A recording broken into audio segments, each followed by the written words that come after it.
जय हिंद, वंदे मातरम। स्वागत है आप सभी का free exam zone YouTube channel पर। दोस्तों, अगर आप बिहार सक्षमता परीक्षा 2024 की तैयारी कर रहे हैं तो आज हम ये दूसरा प्रैक्टिस सेट लेकर के आए हैं जिसमें हमने 40 अति महत्वपूर्ण प्रश्न शामिल किए हैं। तो आप लोग सेशन में अंत तक जरूर बने रहेगा और अंत में कमेंट करके बताना वीडियो आपको कैसी लगी। तो चलिए आज का शानदार सेशन प्रारंभ करते हैं और पहला प्रश्न देखते हैं। आपको राइट आंसर जरूर कमेंट करते रहना है।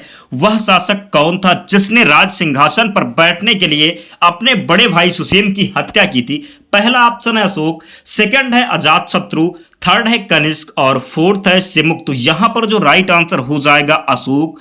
अशोक ने राज सिंहासन पर बैठने के लिए अपने बड़े भाई सुसेन की हत्या की थी। तो राइट आंसर फर्स्ट ऑप्शन हो जाएगा, जरूर ध्यान रखिएगा। नेक्स्ट, निम्नलिखित में सम्राट अशोक की वह पत्नी कौन थी जिसने उसको प्रभावित किया था? बताना है आपको निम्नलिखित में से सम्राट अशोक की वह पत्नी कौन थी जिसने उसको प्रभावित किया था। चार ऑप्शन आपके सामने हैं। चंडालिका होगा, चारुलता होगा, गौतमी होगा या फिर कारुवाकी होगा। तो राइट आंसर हो जाएगा डी ऑप्शन, कारुवाकी इसका सही उत्तर है, जरूर ध्यान रखिएगा। नेक्स्ट, चंद्रगुप्त द्वितीय ने विक्रमादित्य की उपाधि कब धारण की? चंद्रगुप्त द्वितीय ने विक्रमादित्य की उपाधि कब धारण की? शकु का उन्मूलन करने के बाद, गुप्त सिंहासन पर बैठने के बाद, चांदी के सिक्के जारी करने पर या फिर उपर्युक्त सभी। तो इसका जो राइट आंसर हो जाएगा शकु का उन्मूलन करने के बाद चंद्रगुप्त द्वितीय ने विक्रमादित्य की उपाधि धारण की थी, जरूर ध्यान रखिएगा। नेक्स्ट, उत्तर गुप्त युग में जो विश्वविद्यालय प्रसिद्ध हुआ उसका नाम क्या था? उत्तर गुप्त युग में जो विश्वविद्यालय प्रसिद्ध हुआ उसका नाम क्या था? कांची था, तक्षशिला था, नालंदा था या फिर वल्लभी था?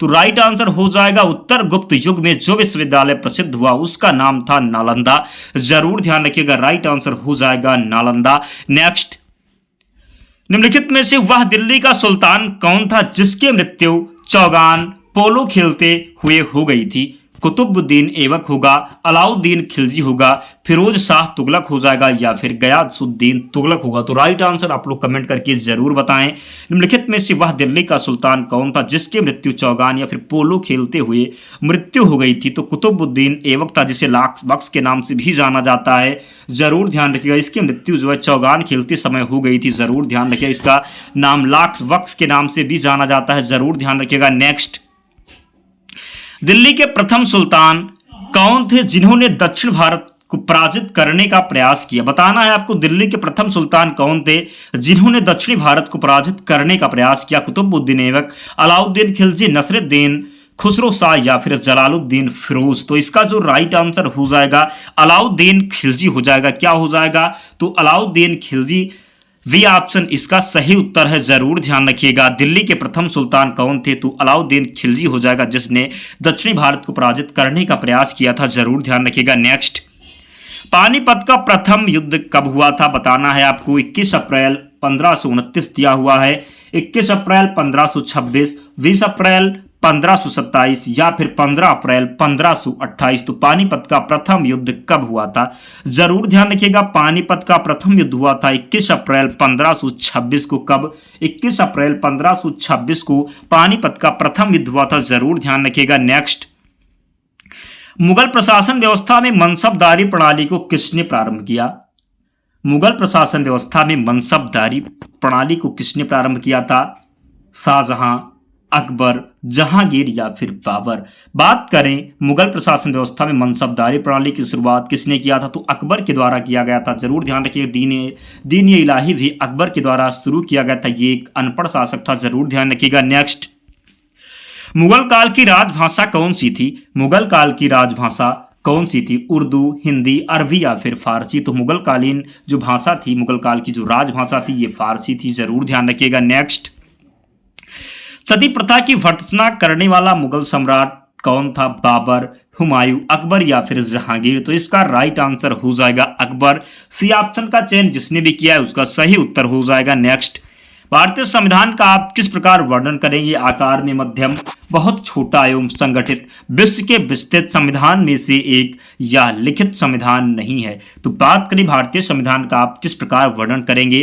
तो विश्व के सबसे विस्तृत संविधान में एक हो जाएगा भारत का संविधान, जरूर ध्यान रखिएगा। नेक्स्ट, निम्नलिखित में से कौन सा एक भारतीय संविधान का दर्शन नहीं है? कल्याणकारी राज्य, समाजवादी राज्य, साम्यवादी राज्य या फिर राजनीतिक समानता। तो जरूर ध्यान रखिएगा, निम्नलिखित में से कौन सा एक भारतीय संविधान का दर्शन नहीं है? तो इसका राइट आंसर हो जाएगा साम्यवादी राज्य हो जाएगा राइट आंसर। दोस्तों, जिसने भी अब तक सेशन को लाइक नहीं किया है, प्लीज आप लोग सेशन को लाइक कर दें, क्योंकि हम आपके लिए इतनी मेहनत करते हैं तो आपका भी कर्तव्य बनता है आप लोग सेशन को लाइक कर दें और चैनल को जरूर सब्सक्राइब कर लें, क्योंकि आप एग्जाम देने जाएंगे तो यहाँ से आपको बहुत हेल्प मिलेगा। हुबहू प्रश्न आपके एग्जाम में यहाँ से देखने को मिलेंगे, तो आप लोग चैनल को सब्सक्राइब जरूर करना और डेली सेशन में जरूर जुड़ना। नेक्स्ट, भारत के महान्यायवादी की नियुक्ति से संबंधित अनुच्छेद कौन सा है? अनुच्छेद 53 होगा, 63 होगा, 76 होगा या फिर अनुच्छेद 79 हो जाएगा। तो बात करें भारत के महान्यायवादी की नियुक्ति से संबंधित अनुच्छेद कौन सा हो जाएगा? तो अनुच्छेद 76 की बात करें तो महान्यायवादी से जो है ये संबंधित है। 79 की बात करें तो ये हो जाएगा किससे? संसद से हो जाएगा। किससे? संसद से हो जाएगा। राज्यसभा की बात करें तो अनुच्छेद 80 हो जाएगा। क्या हो जाएगा? 80। लोकसभा की बात करें तो 81 हो जाएगा। जरूर ध्यान रखिएगा। नेक्स्ट, राष्ट्रपति संविधान के किस अनुच्छेद के अंतर्गत लोकसभा को भंग कर सकता है? अनुच्छेद 85, अनुच्छेद 95, अनुच्छेद 356 या फिर अनुच्छेद 365। तो जरूर ध्यान रखिएगा, राष्ट्रपति संविधान के किस अनुच्छेद के अंतर्गत लोकसभा को भंग कर सकता है? तो इसका जो राइट आंसर हो जाएगा अनुच्छेद 85 के अंतर्गत राष्ट्रपति संविधान के किस अनुच्छेद के अंतर्गत लोकसभा को भंग कर सकता है? तो 85 के अंतर्गत आर्टिकल जो 85 है इसमें जिक्र है राष्ट्रपति जो है संविधान के किस अनुच्छेद लोकसभा को 85 के तहत भंग कर सकता है। जरूर ध्यान रखिएगा। नेक्स्ट, लोकसभा एवं राज्यसभा के संयुक्त अधिवेशन के विषय में प्रावधान संविधान के किस अनुच्छेद में किया गया है? तो अनुच्छेद 105, अनुच्छेद 108, अनुच्छेद 110 या फिर अनुच्छेद 112।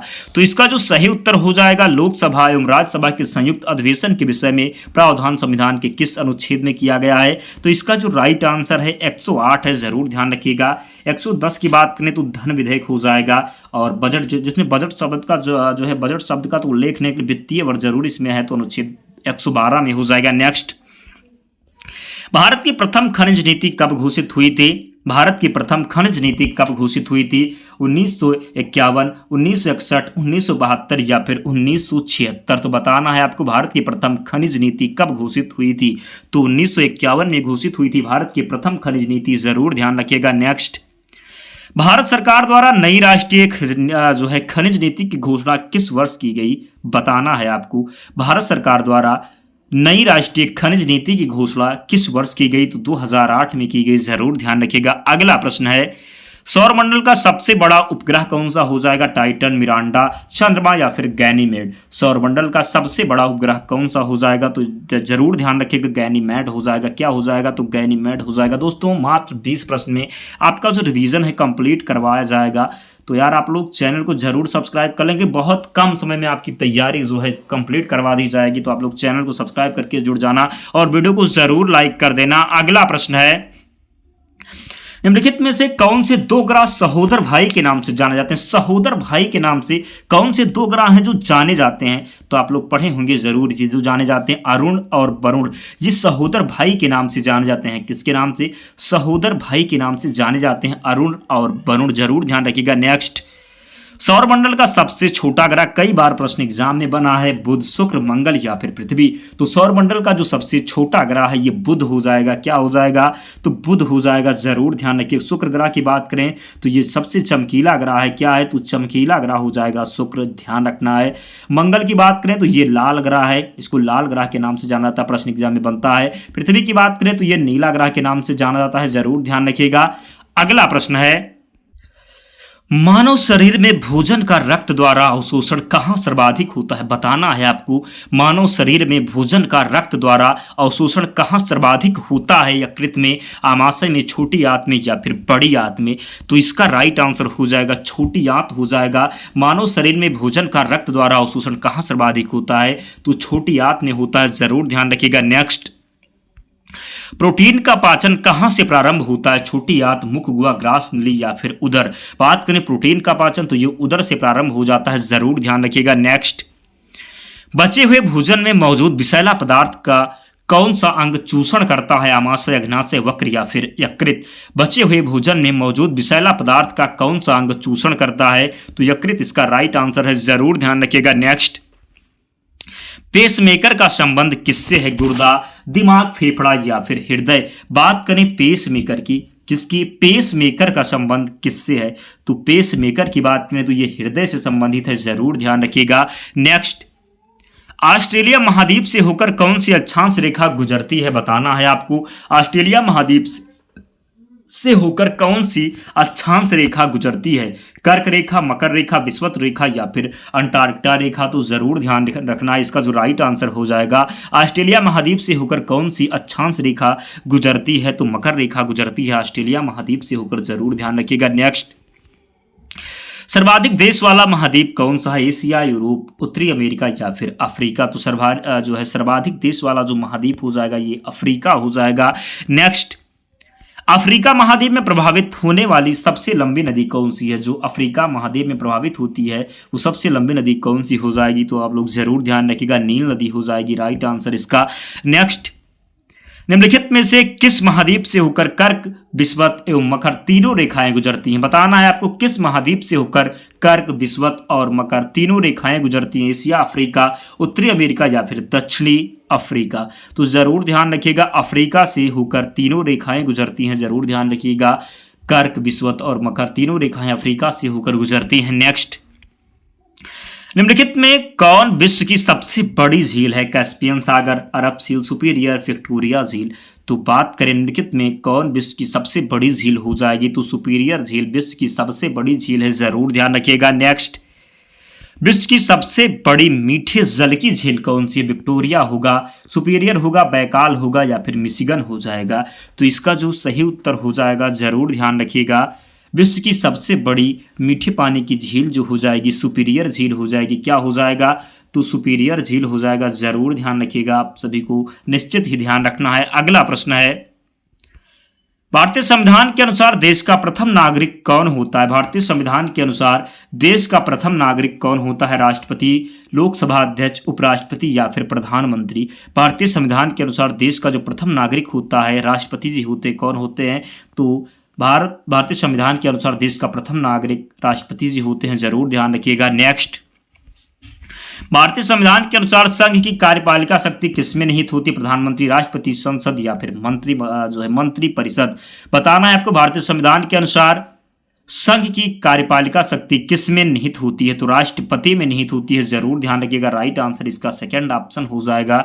नेक्स्ट, यदि भारत के राष्ट्रपति त्यागपत्र देना चाहते हैं तो वह अपना त्यागपत्र किसे देंगे, भारत के मुख्य न्यायाधीश को, भारत के उपराष्ट्रपति को, भारत के मुख्य चुनाव आयुक्त को या फिर भारत के प्रधानमंत्री को। यदि भारत के उपराष्ट्रपति, बात करें भारत के राष्ट्रपति त्यागपत्र देना चाहते हैं तो वह अपना त्यागपत्र किसे देते हैं, तो जरूर ध्यान रखिएगा, इसका जो राइट आंसर हो जाएगा, क्या हो जाएगा, आप सभी को बताना है, तो भारत के उपराष्ट्रपति को देते हैं, जरूर ध्यान रखिएगा, राइट आंसर यहाँ पर सेकेंड ऑप्शन हो जाएगा।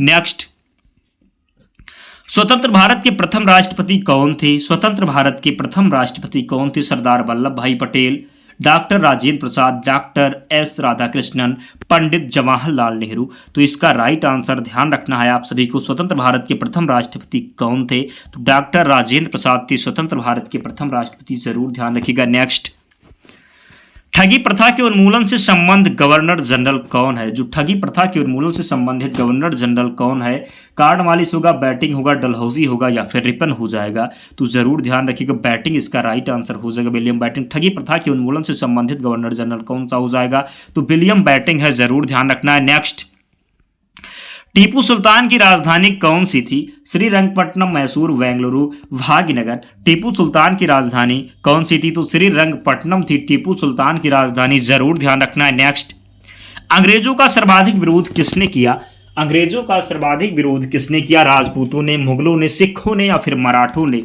तो अंग्रेजों का जो है सर्वाधिक विरोध किसके द्वारा किया गया था, तो मराठों ने किया था अंग्रेजों का सर्वाधिक विरोध, जरूर ध्यान रखना है। नेक्स्ट, भारत का प्रथम गवर्नर जनरल व वायसराय कौन था, हेस्टिंग, कैनिंग, मिंटो या फिर कर्जन। भारत का प्रथम गवर्नर जनरल व वायसराय कौन था, तो कैनिंग इसका राइट आंसर हो जाएगा, क्या हो जाएगा, तो कैनिंग इसका राइट आंसर हो जाएगा। नेक्स्ट, अमीर खुसरो ने किसके विकास में अग्रगामी की भूमिका निभाई? ब्रजभाषा, अवधी, खड़ी बोली या फिर भोजपुरी? अमीर खुसरो ने किसके विकास में अग्रगामी की भूमिका निभाई थी? तो ध्यान रखना है, खड़ी बोली के विकास में अग्रगामी की भूमिका निभाई थी अमीर खुसरो ने। ध्यान रखना है आप सभी को। नेक्स्ट, तुगलकनामा के रचनाकार का नाम बताइए। वर्णी, गुलबदम बेगम या फिर अमीर खुसरो या फिर इसामी? दोस्तों अंतिम प्रश्न है, तो जिसने भी अब तक सेशन को लाइक नहीं किया प्लीज़ लाइक कर दो और चैनल को सब्सक्राइब करके हमारे साथ जुड़ जाना।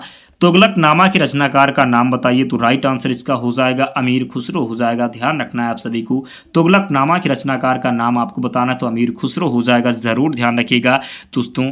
तो मिलते हैं, अगर आप लोग इसकी PDF चाहते हैं टेलीग्राम चैनल से जुड़ जाना, लिंक डिस्क्रिप्शन बॉक्स में है, या फिर आप टेलीग्राम पर जाकर के फ्री एग्जाम जोन सर्च करना, आपको चैनल मिल जाएगा दोस्तों। तो मिलते हैं अगले वीडियो में, तब तक पढ़ते रहिए, ध्यान रखिए अपना, स्वस्थ और सुरक्षित रहिए। जय हिंद।